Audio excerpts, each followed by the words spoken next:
Words have meaning and form the basis of our language. Words can, of course, have multiple meanings depending on a context. The grammatical and verbal structure of a person's language influences and reflects the way in which each of us perceives our own world, our values, thoughts, and judgments. Hence, the definition of words and the attendant value judgments we make and perceptions implied in their use are critical in communication. Not least with regard to technical languages, where precision and clarity of thought and debate are dependent on a common, clear, and precise understanding and meaning. Simply, a lack of precision in defining and using terminology can confuse and mislead, while the lack of vocabulary to express new abstract scientific concepts can even inhibit their exploration, a particular issue where their adoption may challenge the status quo, for instance. Research is largely described in terms of its inputs and as a process, but rarely in terms of its outputs. All the terms, for instance, we use to describe the activity of pure, basic, fundamental, blue skies research, which all seem wonderful, challenging, questioning, and noble, all for a greater good of knowledge production. But there are no such lists of terms to describe the outputs and who they're for. We just use the term applied research.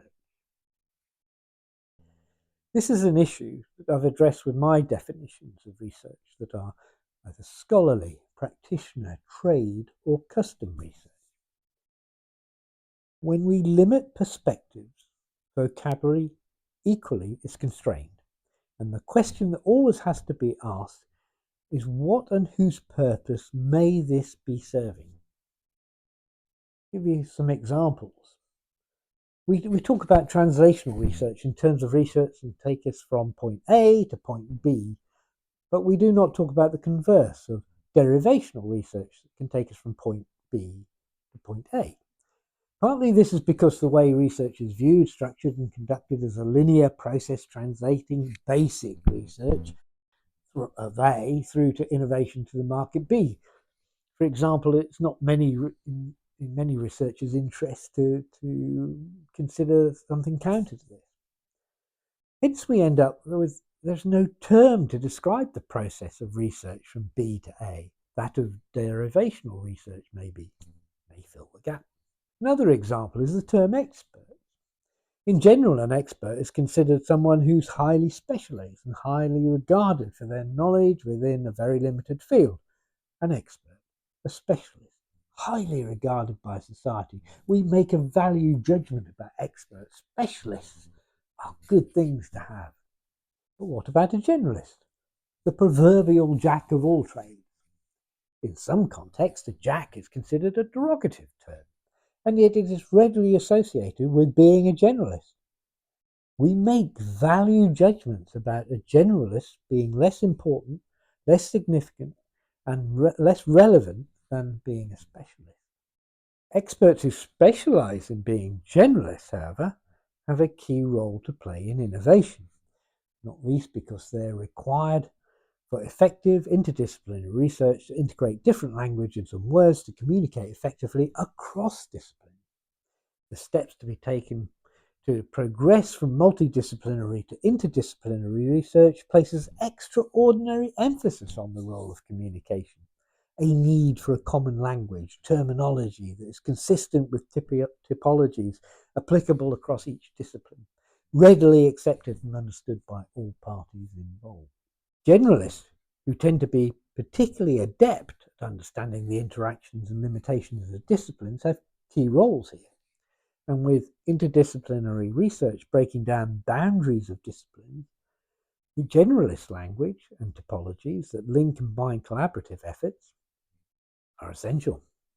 Collectives of terms that describe a function also need to follow a structure to give value to their individual and collective meaning. We think in terms of hierarchies, of taxonomies and topologies of terms.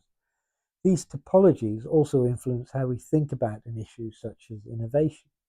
Scientific innovation as a subject is rife with all of these issues and more of restrictive vocabulary, lack of precision, poorly organised topologies, a proliferation of terms that suit individual but not collective purpose, have minimal cohesion, semantic expansion and loss of meaning through misuse.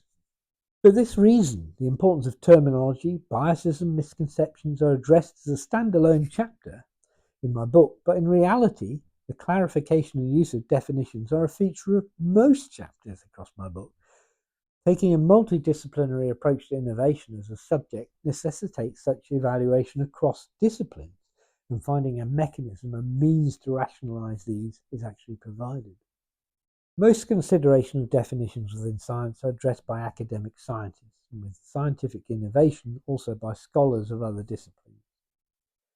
Discipline-based academic scholarly endeavour provides one rather limited perspective from which to develop definitions of key terms relating to innovation.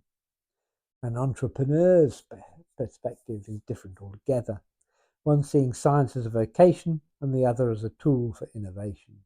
Innovation is a multidisciplinary endeavour and hence requires definitions, terms and typologies that are not solely determined by academics within a single discipline, but by generalists with a perspective across innovation as a whole and provide meaning across all relevant disciplines.